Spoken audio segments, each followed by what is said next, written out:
सुधार विकास की पृष्ठभूमि बने। पुस्तक परिवार निर्माण की विधि व्यवस्था। आपको पढ़कर सुनाते हैं पृष्ठ 18 से।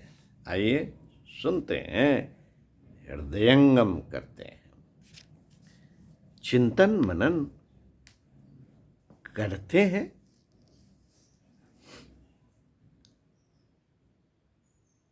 मित्रों, धन के शिक्षा के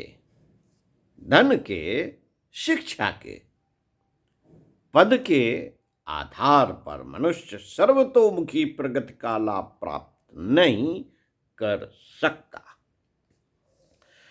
समग्र उत्कर्ष के लिए सद्गुणों की पूंजी ही एकमात्र अवलंबन है। अनगढ़ लोग दंड फंद से कुछ प्राप्त कर लें, अंधे के हाथ बटेर लग भी जाए तो उस उपलब्धि से कोई कहने लायक चिरस्थायी प्रयोजन पूरा नहीं होता। सद्गुण ही हैं जो गई गुजरी परिस्थिति से घिरे हुए होने पर भी अपने अभ्युदय का मार्ग स्वयं बनाता चला जाता है, साथ ही अपने संपर्क क्षेत्र में प्रगतिशील एवं प्रसन्नता का माहौल बना देता है। जिस प्रकार धन परिश्रम पूर्वक उपार्जित किया जाता है, जिस प्रकार विद्वान बनने के लिए अध्ययन में गंभीरता पूर्वक तत्पर हुआ जाता है, ठीक उसी प्रकार सद्गुणों की संपदा प्राप्त करने के लिए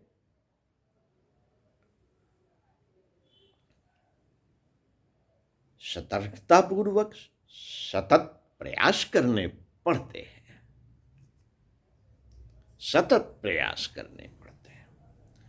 वे अनायास ही आकाश से छप्पर फाड़कर किसी भूमि पर टपकते नहीं। शिल्पकार, कलाकार, चित्रकार बनने की तरह उस प्रयास में सतत संलग्न होने की आवश्यकता पड़ती है। साथियों, यह अभ्यास कुछ मनस्वी अपने आप भी कर लेते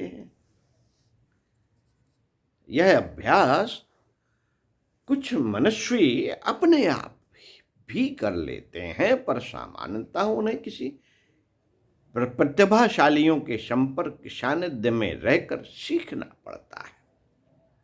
पेड़ पर बेल चढ़ने की तरह ही यह योग संयोग बनता है। इस सुविधा से परिवार के सदस्यों को लाभान्वित करने का दायित्व घर के बड़े लोगों का है।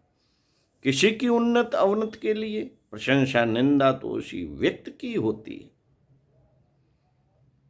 पर यदि गहराई में उतर कर देखा जाए तो उसका निमित्त कारण परिवार के मूर्धन्यों को जाता है। उन्हीं की सतर्कता से घर के छोटे दायरे में रहने वाले को समुन्नत व्यक्तित्व वाला बनाने का निमित्त कारण समझा जा सकता है।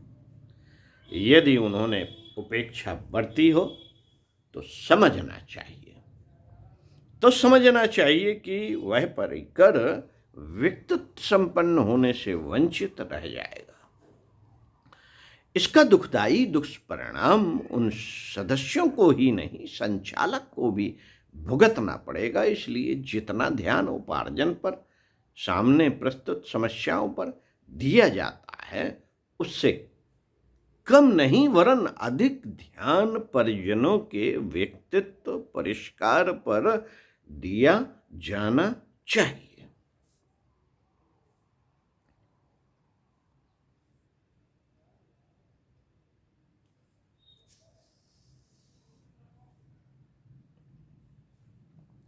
साथ दिया जाना चाहिए। मित्रों, इस कार्य में समुचित समय लगाया जाना चाहिए, भले ही अन्य लाभदायक दिखने वाले कार्यों में से समय की कटौती क्यों ना करनी पड़े। इसके लिए यह आवश्यक है कि परिवार के साथ अधिक समय तक रहने, अधिक घुल मिल कर बातें करने, मिलजुल कर कुछ काम करते रहने का कार्यक्रम बनाया जाए। यह उच्च स्तरीय एवं उपयोगी मनोरंजन है। इसमें आंतरिक प्रसन्नता होती है। साथ रहने में परिजनों को भी जी खोलने और आवश्यक मार्गदर्शन बात बातों में ही प्राप्त कर लेने का अवसर मिलता है।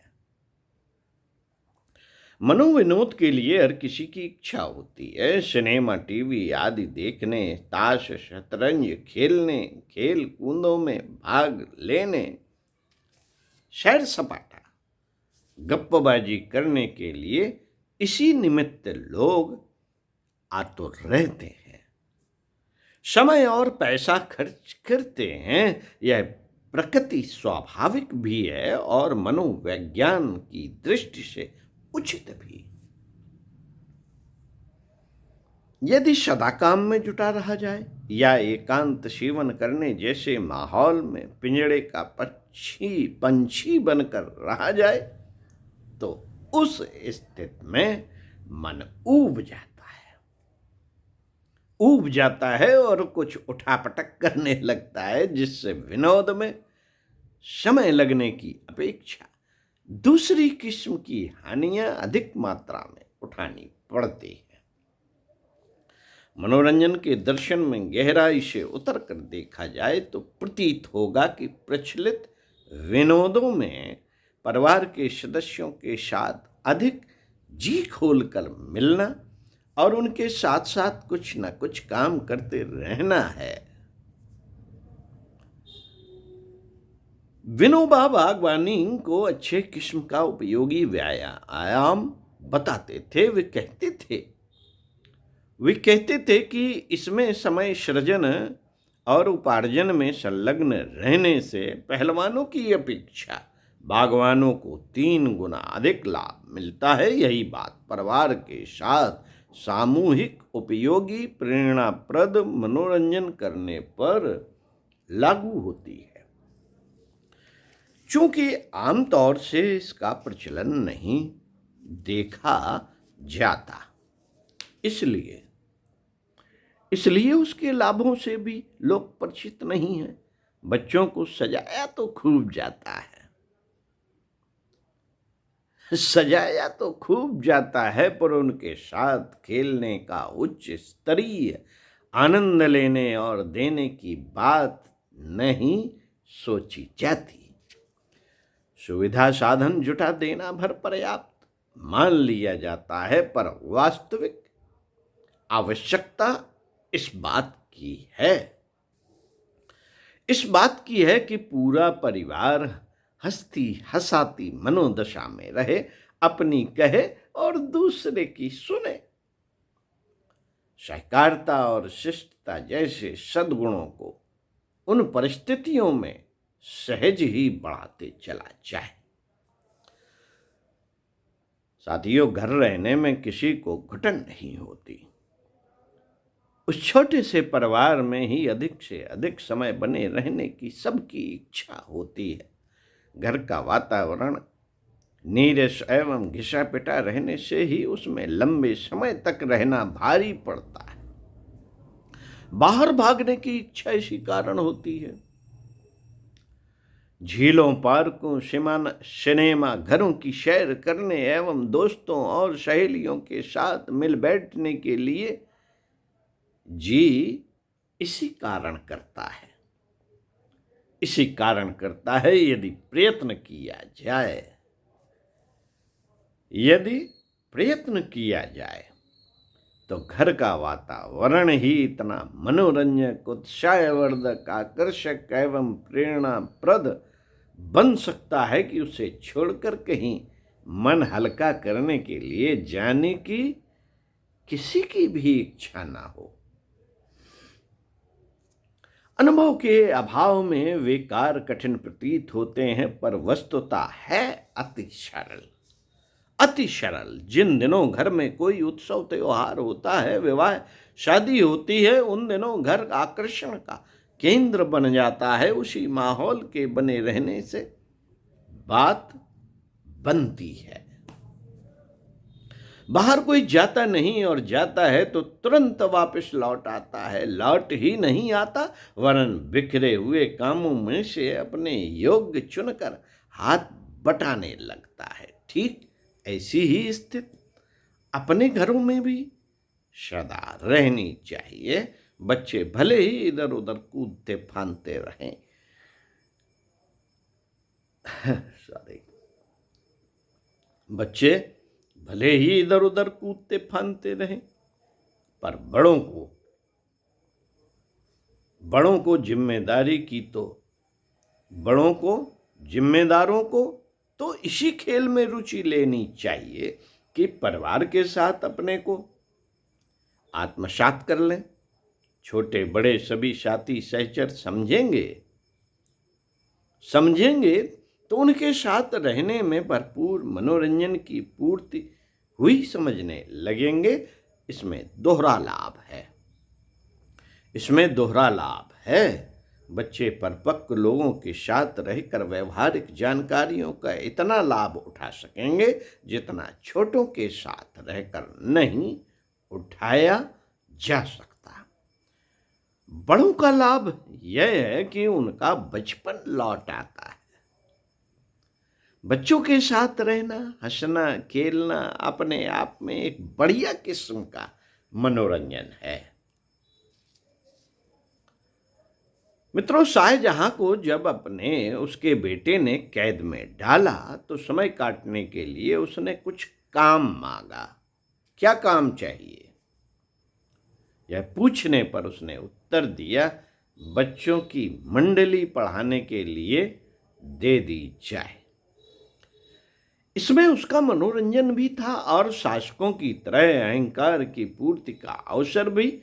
हम अपने अपने घरों में शाहजहां जैसा समय का सदुपयोग कर सकने का अवसर प्राप्त कर सकते हैं। बालकों का विकास महत्वपूर्ण तो है, पर उतने तक ही सीमित होकर नहीं रह जाना चाहिए। आयु की दृष्टि से किशोर, तरुण, प्रौढ़ या वृद्ध होते हुए भी अधिकांश व्यक्ति इस स्तर के होते हैं जिन्हें बहुत कुछ भूलना और बहुत कुछ सीखना चाहिए। इन्हें पढ़ाना समझाना अपेक्षाकृत और भी अधिक कठिन होता है, क्योंकि उनमें अहमन्यता की मात्रा आवश्यकता से अधिक बढ़ जाती है। वे अपने दुर्गुणों तक की हिमायत करने लगते हैं। सद्गुण सिखाने जैसे परामर्श देने वालों को अपना अपमान करने वाला समझ बैठते हैं, अपने को पूर्ण मान बैठते हैं और किसी की नसीहत सुनने को तैयार नहीं होते।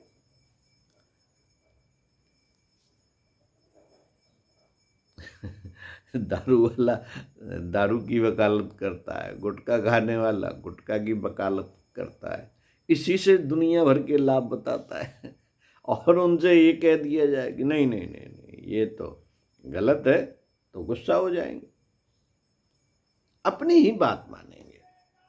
साथियों, एकदम सही है। उन्हें समझाना, राह पर लाना बूढ़े तोते को वाक्य रटाने की तरह कठिन पड़ता है। फिर भी इस कठिनाई से जूझना ही चाहिए और उसे सरल बनाना ही चाहिए। अपने देश में शिक्षा का अभाव है। 3/4 लोग अनगढ़ हैं। साथ ही अनगढ़ भी उन्हें पेट प्रजनन भर की चिंता रहती है। इन्हीं 2 प्रयोजनों के लिए मरते खपते रहते हैं। व्यक्तित्व को परिष्कृत स्तर का बनाने में भी कुछ लाभ है क्या? यह उन्हें कभी जानने समझने का अवसर ही नहीं मिला। प्रगतिशीलों के संबंध में उनकी 2 ही मान्यताएं रहती हैं। एक, या तो उसका भाग्य फलित हुआ या फिर चोरी चालाकी से उत्कर्ष का अवसर आया है। उन्हें इस बात का भान नहीं हो पाता कि मनुष्य का स्वभाव, व्यवहार, अनुशासन, विवेक जैसे गुणों का समुच्चय ही वह ऊर्जा है जिसे पाकर जीवन का कमल खिलता है, उत्कर्ष का सरंजाम जुटाता है। इस यथार्थता को प्रियजनों के गले तो उतारा ही जाना चाहिए। उन्हें इस बात के लिए सहमत करें कि वे आत्मनिरीक्षण का अभ्यास किया करें, त्रुटियों को खोजें, व्यवहार में जो अनगढ़पन रम गया है उसे खोजें और बुहार फेंकने के कार्य का उच्च स्तरीय महत्व समझें। इस प्रयास में तत्परता पूर्वक लगें। साथ ही जिन सद्गुणों की कमी है उनका विकास अभ्यास दिनचर्या का प्रमुख अंग बनाएं। इतना बन पड़ने पर समझना चाहिए कि व्यक्तित्व निखरा, प्रतिभा जगी, राह मिली।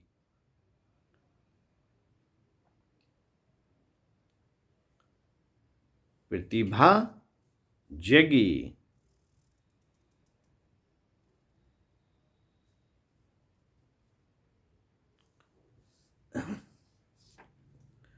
अभ्युदय का द्वार खुला। यह व्यवस्था बनाने में गृहपतियों की, परिवार के वरिष्ठ लोगों की अहम भूमिका रहनी चाहिए। उन्हें परिवारों के परिजनों के साथ घुलने मिलने में अपने आप को उन्हीं के स्तर का बनाकर वार्तालाप करना चाहिए। उन्हीं की वय का अपने आप को मानना चाहिए, तभी एकात्मता जुड़ती है और जी खोल कर बात करने की, आदान प्रदान की स्थिति बनती है।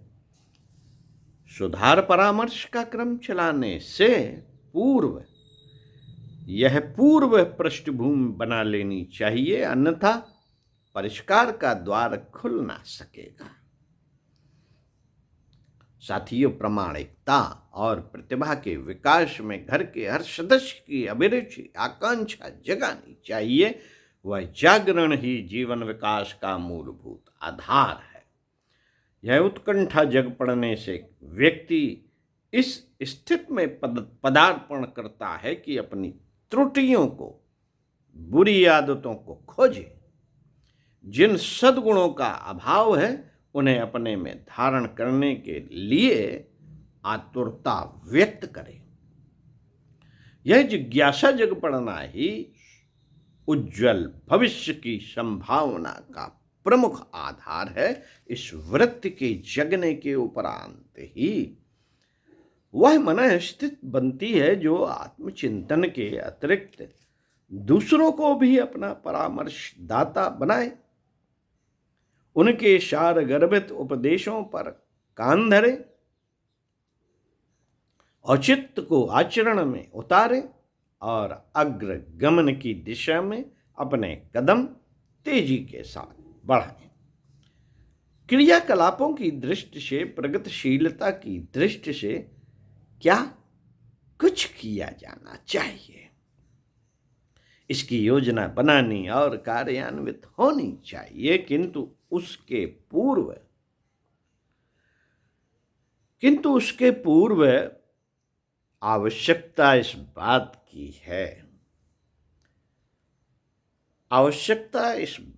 की है कि इस अभिनव अभ्यास की दिशा धारा को अपनाने के लिए मनःस्थिति को लचीला बनाया जाए, उसे सुधारने और संभालने की आवश्यकता को अपनाने के लिए उत्सुक बनाया जाए।